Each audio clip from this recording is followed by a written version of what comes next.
দশমানৰ ছাত্ৰ ছাত্ৰীসকল আশা কৰোঁ সকলো ভালে আছা।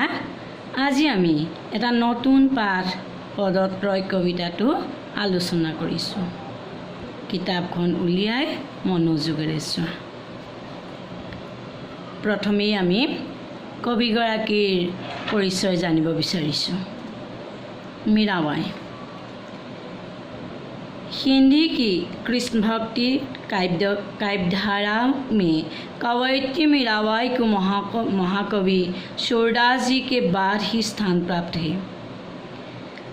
हालांकि हिंदी कवयित्रियों में आप अग्रणी स्थान के अधिकारी हैं।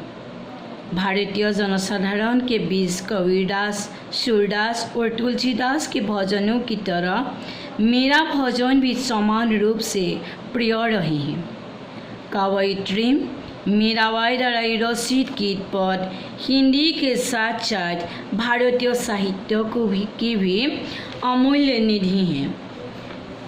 भक्ति भावना एवं काव्यत्व के सहज संतुलन के कारण आपके गीत पद अनूठे बन पड़े हैं।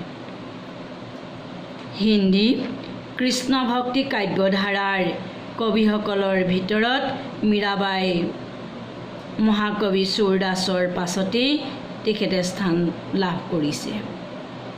যদিও হিন্দী কবি লেখিকাসকলৰ ভিতৰত তেখেতক প্ৰথম শাৰীত স্থান পাবলৈ সক্ষম হৈছে। ভাৰতীয় জনসাধাৰণৰ মাজত কবিৰদাস, सूरदास, তুলসীদাস তেখেতলোকৰ ভজনৰ নিচিনাকৈ মীৰা ভজনো সমান ৰূপে সকলোৰে বাবে প্ৰিয়। কবি मीराबाई দ্বাৰা বিৰচিত গীত পদ হিন্দীৰ লগে লগে ভাৰতীয় সাহিত্যৰো এক অমূল্য ভঁৰাল নিধি ধন। ভক্তি ভাৱনা আৰু কাব্যত্বৰ বাবে এই সহজ সন্তুলনৰ বা ভাৰসাম্যৰ কাৰণে তেখেতৰ গীতবিলাক এতিয়াও সকলোৰে বাবে বিচিত্ৰ হৈ পৰিছে। कवयित्री मीराबाई भगवान कृष्ण की अनन्य आराधिका ही थी। अपने आराध्य के प्रति एकनिष्ठ प्रेम भक्ति के कारण आपको कृष्ण प्रेम दीवानी की आख्या मिली। अपने आराध्य के प्रति पूर्ण समर्पण एवं उनकी एकनिष्ठ साधना का जो दृष्टांत भक्त कवयित्री मीराबाई ने प्रस्तुत किया वह सबके लिए आदरणीय एवं अनुकरणीय है। लेखिका मीराबाई भगवान श्रीकृष्णर एक अनन्य आराधिका आसिल। तेखेतर आराध्य एकनिष्ठ प्रेम भक्तिर कारणे तेखेतक कृष्ण प्रेमत बलिया बा पागली बुली आख्या दिए। निजर आराध्यर प्रति सम्पूर्ण निजके अर्पण करा बा विसर्जन दिया तेवेई होइसे एकनिष्ठ साधनार जार दृष्टान्त भक्त कवयित्री मीराबाई याक प्रस्तुत करिছে আৰু সেইভাবে তেখেত সকলোৰে বাবে আদৰণীয় আৰু অনুকৰণীয় হৈ ৰব। कृष्ण प्रेम भक्ति की सजीव प्रतिमा मीराबाई के जीवन वृत्त को लेकर ईद्यानों में पर्याप्त मतभेद रहा है। कहा जाता है कि आपका जन्म सन 1498 के आसपास प्राचीन राजपूताने के अंतर्गत मेरठ प्रांत के कुर्की नामक स्थान में राठौर वंश की मेरठिया शाखा में हुआ था। बचपन में ही माता के निधन होने और पिता राव रत्न सिंह के भी युद्ध में व्यस्त रहने के कारण बालिका मीराबाई का लालन पालन उनके दादा राव दुदाजी ने की देखरेख में हुआ। परम कृष्ण भक्त दादाजी के साथ रहते रहते बालिका मीरा के कोमल हृदय में कृष्ण भक्ति का बीज अंकुरित होकर बहने लगा। आगे आपने कृष्ण जी को ही अपना आराध्य प्रभु एवं पति मान लिया। कृष्ण प्रेम भक्तिर सचिव प्रतिमा मीराबाईर এই জীবন বৃত্তান্তক লৈ পণ্ডিতসকলৰ মাজত বহুতো পাৰ্থক্য বা মতভেদ আছে। কোৱা হয় তেখেতৰ জন্ম 1498 চনৰ আগে পাছে প্ৰাচীন ৰাজপুতনাৰ অন্তৰ্গত মেৰটাৰ সীমান্তত কুৰ্কী নামৰ ঠাইত ৰাথোৰ বংশৰ মেৰটীয়া শাখাত হৈছিল আৰু মাক বাল্যকালতেই মাকৰ মৃত্যু হ'ল আৰু দেউতাক ৰাও ৰত্নসিংহয়ো যুদ্ধত ব্যস্ত থকাৰ কাৰণে এই বালিকা মীৰাবাই লালন পালনৰ সকলো দায়িত্ব ককাক ৰাও দুদাজীৰ তত্ত্বাৱধানত হৈছিল। পৰম কৃষ্ণ ভক্ত ককাকৰ লগত থাকোঁতে শিশু মীৰাবাই কোমল হৃদয়ত কৃষ্ণ ভক্তিৰ ভাৱ অংকুৰিত হ'ল আৰু সেই ভাৱ পাছলৈ বাঢ়ি ফুলে ফুলে জাতিষ্কাৰ হৈ পৰিল। আগলৈ এই মীৰাবাইয়ে নিজকে কৃষ্ণক নিজৰ আৰাধ্য প্ৰভু আৰু স্বামী হিচাপে স্বীকাৰ কৰি ল'লে, মানি ল'লে।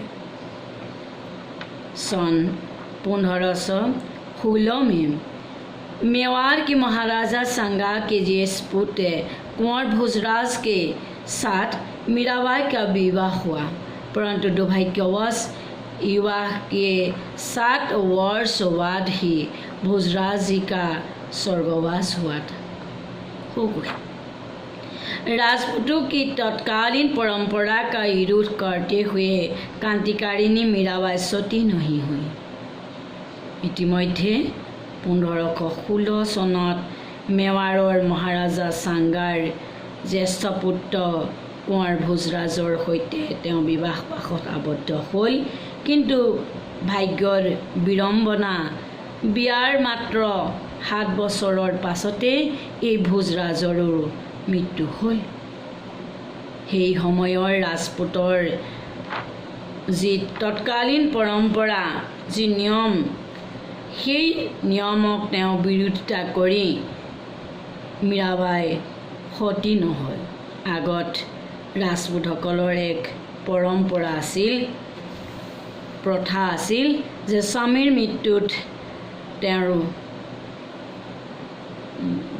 পৰিবাৰো পত্নীয়েও সেই চিতাত মৃত্যুবৰণ কৰিব লাগে, কিন্তু সেইখিনি বিৰুদ্ধাচৰণ কৰি मीराबाई होती न हो। वे जग सुहाग को मीठा और अविनाशी प्रभु कृष्ण जी को सत्य मानते थी। তেওঁ জগতৰ সধবাক মিছা বুলি আৰু একমাত্ৰ অবিনাশী প্ৰভু কৃষ্ণকে সত্য হিচাপে মানি ল'লে। प्रभु की आराधना और साधु की संगति में उनका समय बीतता चला। राजघराने की ओर से उन्हें तरह तरह की यातनाएं दी जाने लगी, परंतु मीराबाई भक्त प्रहलाद की तरह तज से मस नहीं हुई। अब वे अपने प्रभु गिरिधर नागर की खोज में राजप्रसाद से निकल पड़ी। साधु संतों के साथ घूमते घामते और अपने प्रभु को रिझाने के लिए नाचते गाते मीराबाई अंत में द्वारका धाम पहुँची। प्रसिद्ध है कि वहाँ श्री रणछोड़ जी के मंदिर में अपने प्रभु गिरिधर गोपाल का भजन कीर्तन करते करते सन 1547 के आसपास वे भगवान की मूर्ति में सदा के लिए विलीन हो गई। प्रभुर आराधना और साधु भक्त संगत থাকি তেওঁ সময় পাৰ কৰিবলৈ ধৰিলে আৰু ৰাজঘৰৰ পৰা তেওঁ ইতিমধ্যে নানা ধৰণৰ কষ্ট শাস্তি দি থাকিল। কিন্তু মীৰাবাইয়ে ভক্ত প্ৰহ্লাদৰ নিচিনাকৈ সকলো দুখ কষ্ট স্থিৰ অটল হৈ থাকি সহ্য কৰি গ'ল। তেওঁ এতিয়াৰ পৰা প্ৰভু গিৰিধৰ নাগৰৰ অনুসন্ধানৰ বাবে ৰাজপ্ৰাসাদৰ পৰা ওলাই গ'ল। সাধু সংগত থাকি ঘূৰি ফুৰি তেওঁ প্ৰভুক উৎসাহিত হৈ তেওঁ নাচি বাগি মীৰাবাই অৱশেষত দ্বাৰকা ধামত উপস্থিত হ'ল। প্ৰসিদ্ধ যে তাৰেই শ্ৰীৰণচুৰজীৰ মন্দিৰত প্ৰভু গিৰিধৰ গোপালক ভজন কীৰ্তন কৰোঁতে 1546 চনৰ আগে পাছে এইগৰাকীয়ে ভগৱান মূৰ্তিৰ ওচৰত নিজকে বিলীন কৰি দিলে। कवयित्री मीराबाई की रचनाओं में प्रामाणिकता की दृष्टि से कृष्ण भक्ति परक लगभग 200 फुटकर पद ही विशेष रूप से उल्लेखनीय है। ये फुटकर परम पद मीराबाई की पदावली नाम से प्रसिद्ध है। ये पद कवयित्री मीराबाई के कृष्ण भक्तिमय हृदय के सतह उद्गार हैं। वैसे जो उन्होंने मुख्य रूप से हिंदी की उपभाषा राजस्थानी में काव्य रचना की है, परंतु उसमें ब्रज, खड़ी बोली, पंजाबी, गुजराती आदि के भी शब्द मिल जाते हैं। कृष्ण प्रेम माधुरी, सहज अभिव्यक्ति और सांगीतिक लय के मिलन से कवयित्री मीराबाई के पद त्रिवेणी संगम के समान पावन एवं महत्वपूर्ण बन पड़े हैं। कवि मीराबाई रचनार प्रामाणिकतार दृष्टिरे कृष्ण भक्तिपरक प्राय 200तकैও और अन्यान्य पद विशेष रूपे उल्लेखযোग्য। आनुषंगिक पद मीराबाईर पदावली नामेरे प्रसिद्ध। এই पद कवयित्री मीराबाईर कृष्ण भक्तिपरक हृदयर एक स्वतःपूर्ण प्रतिध्वनि है। তাত তেখেতে মুখ্য ৰূপেৰে হিন্দী উপভাষা আৰু ৰাজস্থানী কাব্যত ৰচনা কৰিছিল, কিন্তু তাত ব্ৰজ, খৰি বুলি, পঞ্জাবী, গুজৰাটী আদি শব্দৰো সমাহাৰ মিলন ঘটিছে। কৃষ্ণ প্ৰেম মাধুৰী, সহজ অভিব্যক্তি আৰু সাংগীতিক লয়ৰ মিলনেৰে কবিত্ৰী মীৰাবাইৰ পদ ত্ৰিবেণী সংগমৰ সমান পবিত্ৰ আৰু মহত্বপূৰ্ণ হৈ পৰিছে। এতিয়া আমি পদত্ৰয় কবিতাটোৰ মূল ভাগলৈ গৈছোঁ। सारांश। पदत्रय शीर्षक के अंतर्गत संकलित प्रथम पद में आराध्य प्रभु कृष्ण के श्री चरणों में कवयित्री मीराबाई के पूर्ण समर्पण का भाव व्यंजित हुआ है। वे कहती है कि मैं तो गोपाल जी के श्री चरणों की शरण में आ गई हूँ। पहले यह बात किसी को मालूम नहीं थी, पर अब तो संसार को इस बात का पता चला गया। अतः प्रभु गिरिधर मुझ पर कृपा करें, मुझे दर्शन दे, श्री ही मेरी सुध ले। मैं तो प्रभु जी के शरण कमलों में अपने को निश्चय कर चुकी हूँ। पदत्रय शीर्षक अंतर्गत एक संकलित प्रथम पदत आराध्य प्रभुर कृष्ण श्रीचरणत कवयित्री मीराबाईয়ে নিজকে সম্পূৰ্ণ অৰ্পণ কৰিছে আৰু তেওঁ কৈছে যে হে গোপাল, আপোনাৰ শ্ৰীচৰণত মই শৰণাগত হৈছোঁ, শৰণ লৈছোঁ। প্ৰথমে এই কথা গোপনীয় হৈ আছিল, কোনেও জনা নাছিল। কিন্তু সেই কথা এতিয়া গোটেই পৃথিৱীয়ে গম পাইছে যে তোমাৰ লগত মোৰ যি গোপন ভালপোৱা প্ৰেম আছে সেই কথাটো এতিয়া লুকাই থকা নাই, এতিয়া গোটেই পৃথিৱীয়ে গম পাইছে। আৰু সেইবাবে প্ৰভু গিৰিধৰ প্ৰভু, মোক তুমি কৃপা কৰা, মোক খুব সোনকালে তুমি দেখা দিয়া আৰু মোক তুমি উদ্ধাৰ কৰা, শুদ্ধ কৰি লোৱা। আৰু মই প্ৰভু শ্ৰী চৰণৰ কমল চৰণৰ তলত মই নিজকে সমৰ্পণ কৰিছোঁ, উৎসৰ্গা কৰিছোঁ। द्वितीय पद में कवयित्री मीराबाई अपने जीवनाधार सुंदर श्याम जी को अपने घर आने का आमंत्रण देते हुए कहती है कि स्वामी, हे स्वामी, तुम्हारे हृदय में मैं पके पान की तरह पीली पड़ गई हूँ। तुम्हारे आए बिना मैं सूद बूद खो बैठी हूँ। मेरा ध्यान तो तुम ही पर है, मुझे किसी दूसरे की आशा नहीं है। अतः तुम जल्दी आकर मुझे मिलो और मेरी मान की रक्षा करो। द्वितीय पदत कवि मीराबाईয়ে নিজৰ জীৱনাধাৰৰ সুন্দৰ শ্যামক তেওঁ নিজৰ ঘৰলৈ আমন্ত্ৰণ জনাইছে আৰু কৈছে যে হে স্বামী, তোমাৰ বিৰহত মই পকা পানৰ নিচিনা হালধীয়া খেতা হৈ পৰিছোঁ।